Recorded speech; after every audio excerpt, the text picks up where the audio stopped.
Hello everyone, welcome to another exciting episode of Dayspring Discussions. I'm your host, Sean McGahee, and this is a show where we talk about movies, TV, sci-fi, fantasy, comic books. If you geek out about it, we're going to talk about it. You can listen to Dayspring Discussions on iTunes, YouTube, Podomatic, and Patreon, and contact Dayspring Discussions on the Facebook group, Twitter account, at dayspringdiscussions@gmail.com. Well, happy Thursday everyone. Hope you are enjoying your day and your week.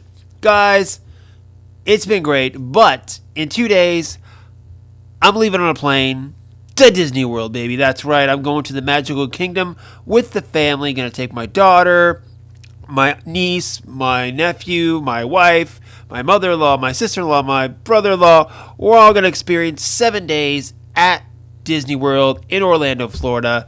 We're all super excited, mainly for a nice vacation, but also all the splendiferous Disney-esque things that we can experience. Me, myself, of course, I love me the Star Wars, so I'm going to check that out. Maybe I can sneak into where they're building Star Wars Galaxy Edge, maybe get a little peek, or maybe if I'm lucky, if I'm close enough constructions, I might see the head of a Walker or maybe parts of the Millennium Falcon. I don't know, but it'll be fun, guys. But because of that, there can be no shows next week. It'll probably be next Tuesday before I get a show up, so for that, I'm going to try to stay up to date with news. I'm going to try to still post news on the Facebook and Twitter account. Honestly, I don't know how well I'm going to do, but I'll try, and if not, we'll get caught up on everything when I come back. Now, also, today is my daughter's birthday. My little Nora is 6 years old, growing up quick, so got a kind of a whole day of thing that is planned. In about an hour here, my wife and I are going to take some cookies to her classroom. Then we're going to go to Urban Air Adventure Park in New Braunfels. And, you know, if you've never been to one of those Urban Air places, I know there's one or two actually in Austin. I go to the one in New Braunfels mainly because I don't have to go through traffic of Austin. And it's not probably as busy. But, man, they got trampolines, they got a rock climbing wall, and they got this little ball pit that's full of, like, obstacles, kind of like American Ninja Warrior, and me and my daughter both love the hell out of it. It's great exercise. That's what she want to do for her birthday, so we're going to do that, then come back to the house, have some pizza, have some presents, and hopefully just enjoy the rest of the birthday. So happy birthday, baby girl, my little super girl, and she's super excited for Disney as well, and honestly, I'm excited to get out of town and enjoy a vacation. But on today's show, guys, we got some stuff to talk about. It's like release date galore happened in the last couple of days, so I'm going to talk about a lot of release dates, but first, I'm going to lead off the top with this. So this Dune movie being done by Blade Runner 2049's Denis Villeneuve is getting an impressive cast. I got to say, they got some great people behind it, and they just added someone else. Oscar Isaacs is going to be added as the father of the main character, Paul Atreides. He's going to be playing Duke Leto Atreides. This is all according to the Hollywood Reporter, and early negotiations have begun with Isaacs. Of course, Oscar Isaac, best known for his role as Poe Dameron in the current Star Wars trilogy. He also lent his voice recently to Spider-Man Into the Spider-Verse, the animated series, as Spider-Man 2099, aka Miguel O'Hara. But I gotta tell you, this Dune movie is shaping up to have quite the cast. I saw another thing I posted on the Facebook group as well, that Zendaya might actually be joining the cast too. I think she's in negotiations, on top of all the other great people they've already got for this film. You got Rebecca Ferguson in there. You got Dave Bautista, Stellan Skarsgård, Charlotte Rampling. I mean, it's just shaping up to be a really good cast. And while I wasn't a huge fan of Blade Runner 2049, mainly because I thought it was a little too long, it looked beautiful. I love Prisoners. There's another one that he did that I really like too. But he's a pretty good director in my eyes. Oh, he did Arrival. That's what it is, with Amy Adams. I enjoyed that film as well. I like the director. Dune, I've never been a big fan of. I've talked about this, I think it was the week before or last week. Dune, of course, my dad being a big sci-fi guy, he loves Dune. I'm never really going to get into it, but honestly, I think this is definitely going to be one I'm going to check out, given the cast and the director. And it's, you know, a big sci-fi epic based off a series of novels. It looks like it's shaping up to be something great, guys. So if you are looking forward to this, Let me know if you think there's a reason I should go back and watch the original Doom. I actually might. I'm thinking about it. If you want to push me over that edge, fire back on the Facebook group and Twitter account, or hit me up, dayspringdiscussions@gmail.com. Give me a couple really good reasons why I should. That might push me over the edge. I think I probably will eventually before this movie comes out, because honestly, between the cast, the director, and the fact that it's good sci-fi, I'm just going to probably eat this up. Okay, now, next up, I'm going to talk the rest of the time about some movie release dates. A couple studios have released dates for some of their upcoming films. So let's start off over at Sony. Now, Sony, about 2 weeks ago or so, let us know that they were making a Ghostbusters 3 set right after, the original Ghostbusters, Ghostbusters 1, Ghostbusters 2. We're going to have some of the original cast come back. The 2016 reboot with, what's her name? Melissa McCarthy and Leslie Jones doesn't count. Not to say they won't come back and revisit that, but they're going to shelf that world for a while, and we're going to go back to Peter Venkman and Egon and Winston and all those guys that I grew up loving. But we got that little teaser saying that it was come out in summer 2020. Well, now we got an official release date, which is set to drop July 10th, 2020, 2 days before my birthday. It's going to be a good birthday that year. I'm super excited about that. Now, the other one that Sony announced is that 3 weeks later, they're going to be giving us their next Spider-Man spin-off film, Morbius the Living Vampire. It's going to come out July 31st, 2020. Now, this last year, we had Venom, which came out. I got to say, I hated it. I actually hated the film. I'm not a Venom fan, though. I never was one of the people that loved Venom. I'm not the anti-hero kind of guy. So, right off, that was a strike for me. Doing it without Spider-Man, that was another strike. And honestly, the dialogue and story of the movie was just absolutely dreadful. Absolutely dreadful in my eyes. But it made money. I know they're working on a Venom 2, and I get that. So, whatever. Morbius the Living Vampire. I know mainly stuff about him from the Spider-Man animated series in the 90s. That's really where I know him. Beyond that, I'm not a big knowledgeable person on the character. I really need to talk to my brother. My brother's a huge Spider-Man fan. I'm sure he can tell you all about Morbius the Living Vampire. So maybe I'll ask him and recommend maybe a couple of stories that I could read to get caught up. But Sony set the dates for those two big films, and I gotta say I'm super excited for Ghostbusters. But jumping over to Warner Brothers, this is where the big stuff has come. I think it was the last 2 days, and it's kind of interesting. So I'm going to try to start off with probably the most least interesting thing out of all of it. And that is on May 21st, 2021. According to the Hollywood Reporter, we are getting a Super Pets movie. That's right, DC Super Pets, which goes all the way back to the early 60s. And they've got a current incarnation going on right now with animated shorts and kids' comic books. Basically what it is, it's Superman's dog, Krypto, Batman's dog, Ace, Supergirl's horse, you got the Wonder Twins' monkeys, you got Wonder Woman's kangaroo, Jumpa. I didn't even know if she had a kangaroo.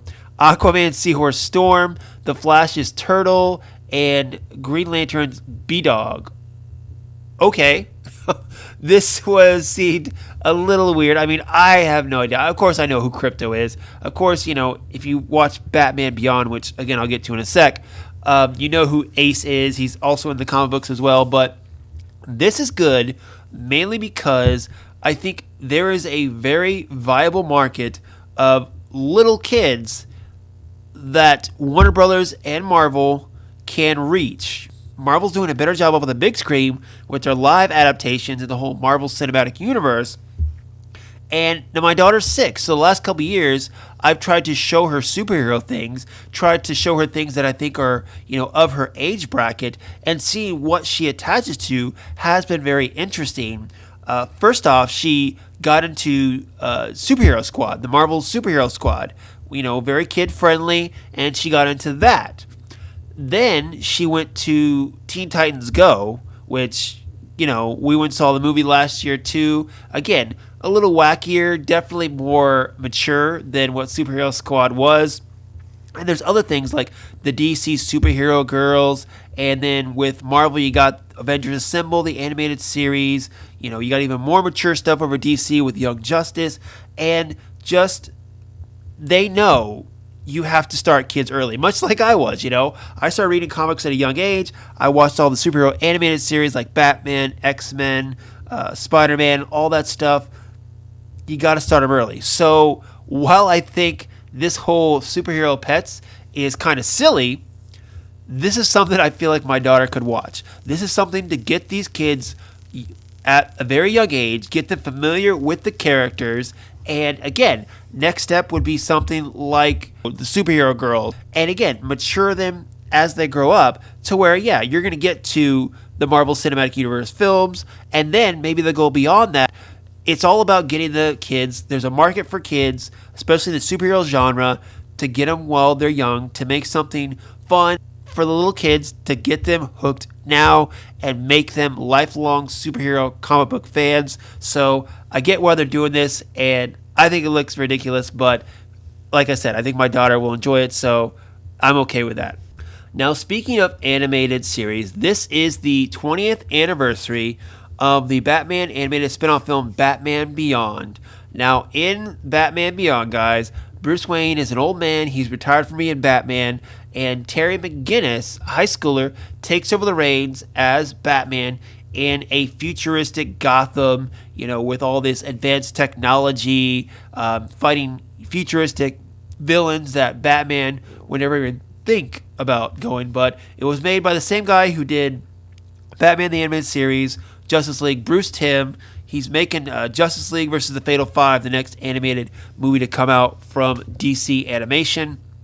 And really, the Bruce Timm animated universe was the first, or one of the first, shared universes in the superhero genre, because Superman the Animated Series, Batman the Animated Series, Batman Beyond, and Justice League Unlimited all lived in the same universe. They crossed over each other. It's same voice talents, everything. So really, that was your first DC shared universe on TV. Just a fun fact. Okay, but anyway, so a rumor started that they're hoping to develop a Batman Beyond animated movie, much in the same vein that Sony and Marvel just did the Spider-Man Into the Spider-Verse animated series, which I think is cool. People have been talking about Batman Beyond, live action. Of course, people are like, well, Michael Keaton's an old man now. You can make him old man Bruce Wayne, which I would enjoy. But again, it's not about me, the fanboy who, is really into this stuff. It's about the general audience members and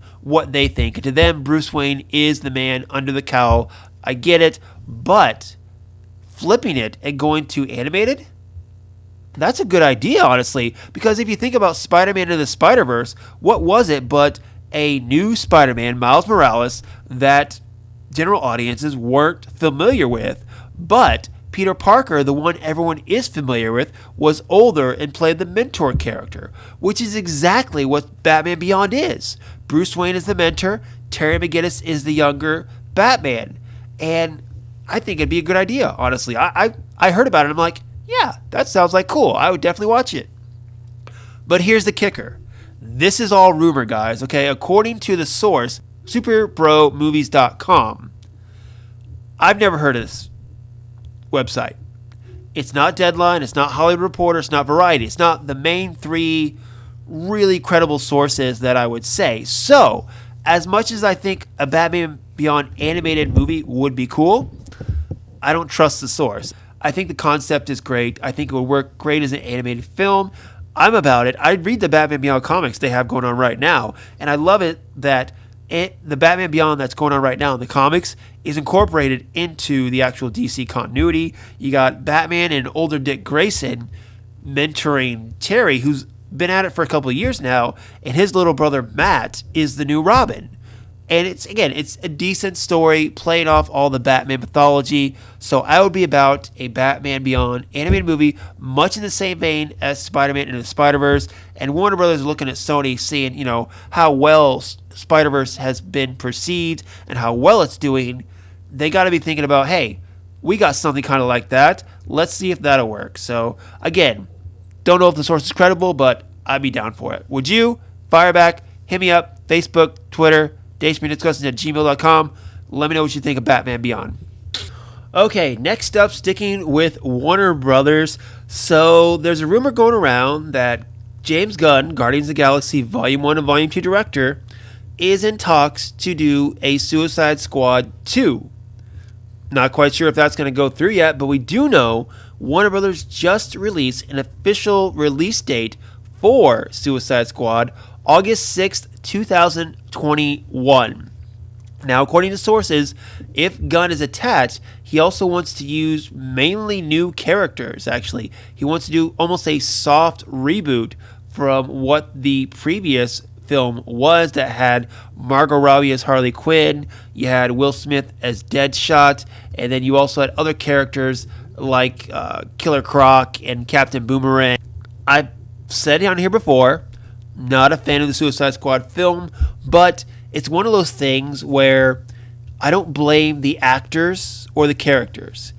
It's the writing that really, the story that really fell through because, Margot Robbie, good actress. Will Smith, good actor. Jai Courtney, pretty good. I mean, it's not the actor's fault. It's the script and the story they were given, which I think was at fault. Not enough Joker. The villain turned out to be some cosmic magic woman, the Enchantress, which I think was a mistake. So, needless to say, the Suicide Squad film, not a fan of. James Gunn got fired last year off Guardians of the Galaxy Volume 3, which he wrote a script for, and apparently Marvel and Disney is still using his script for Volume 3.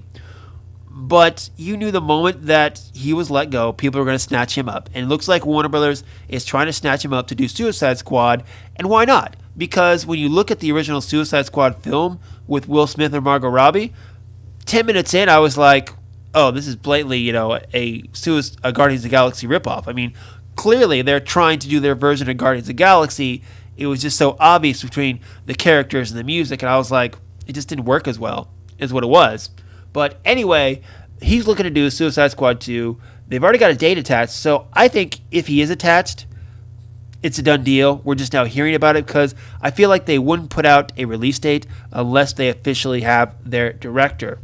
Speaking of directors, Matt Reeves, the guy that was supposed to do a Batman film for Warner Brothers, it was 2 years ago or more that he signed on to do it? Well, it's official, guys. They set a release date coming June 25th, 2021. According to Deadline, that Reeves' script is set to focus on a younger Batman/Bruce Wayne that will be before the current Batman that is played by Ben Affleck. So, guess what, guys? All those rumors a year and a half ago about Ben Affleck no longer being Batman, and some people didn't want to believe it, it's true.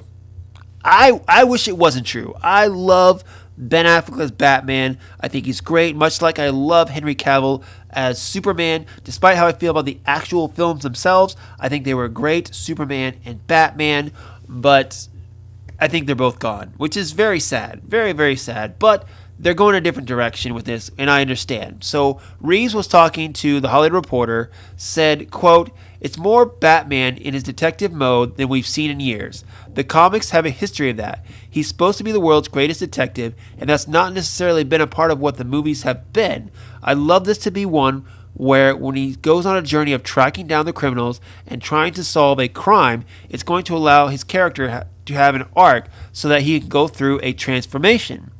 Which is great. That's awesome. Batman is the world's greatest detective. People are talking about how, you want to give it almost like a Seven vibe, the film Seven with Brad Pitt and Morgan Freeman. Give it that creepy, he's hunting down psychopaths. Let him find some sick, messed up stuff. It would definitely creep a lot of people out, to say the least, but I think it would work very well for Batman. A lot of the versions of Batman we've seen in the comic books. And they got a release date. So, he was supposed to turn in a script a while ago. I know he turned it in a year late? Okay, Matt Reeves, Planet of the Apes director, great. But I got to speak for, what I think is a majority of the fan base that I'd still much rather see Ben Affleck's Batman, okay? When he signed on, we were told we were going to get a written, directed, and starring Ben Affleck Batman film. Then come to find out he wasn't writing. Then become found out he wasn't directing. And then, of course, after that shoe fell off the foot, we all knew the rumors about him not coming back as an actor to play Batman in a Batman film had to be true, okay? You don't go from doing the trifecta to doing only one thing. Doesn't work. Now, whether negotiations broke down between him and Warner Brothers or something else happened, we won't know for years later in like a behind-the-scenes, documentary. Either way, it sucks, but I trust Matt Reeves as a director. I trust him as a writer. I think he's going to give us a good Batman film. It's just not the Batman film that we were promised or we were hoping to get, but we'll sit back, we'll see how it unfolds, and go from there, guys. So, well, that's it for me today. Time for you guys to fire back on the social media group, Facebook group, Twitter account. Find me personally, Slim Dayspring 12 on Twitter and Instagram. And that's it, guys. Like I said, I am off for next week. I'm going to be in Disney World, rubbing elbows with Mickey Mouse, having some rum drinks, maybe flirt with a couple princesses. I don't know. We'll see how it goes. Toy Story Land. I'm looking forward to Toy Story Land. Also, the Avatar world's new, right? And then, like I said, I'm going to try to sneak in to Star Wars Galaxy Edge. If I do, I'll get a selfie of it. I'll get in trouble. Probably get kicked out. But it'll be totally worth it if I can maybe try to sit in a Millennium Falcon cockpit or something like that. Or we'll see. I don't know, guys. We'll see how it goes. But anyway, guys, let me know what you think about what I talked about. Of course, keep up with me on the Facebook group and Twitter account. I'm going to try to keep up with the news for next week. If I fall short, I do apologize. And I'll be back in a little over a week with some more stuff to talk about. Until then, may the Force be with us all.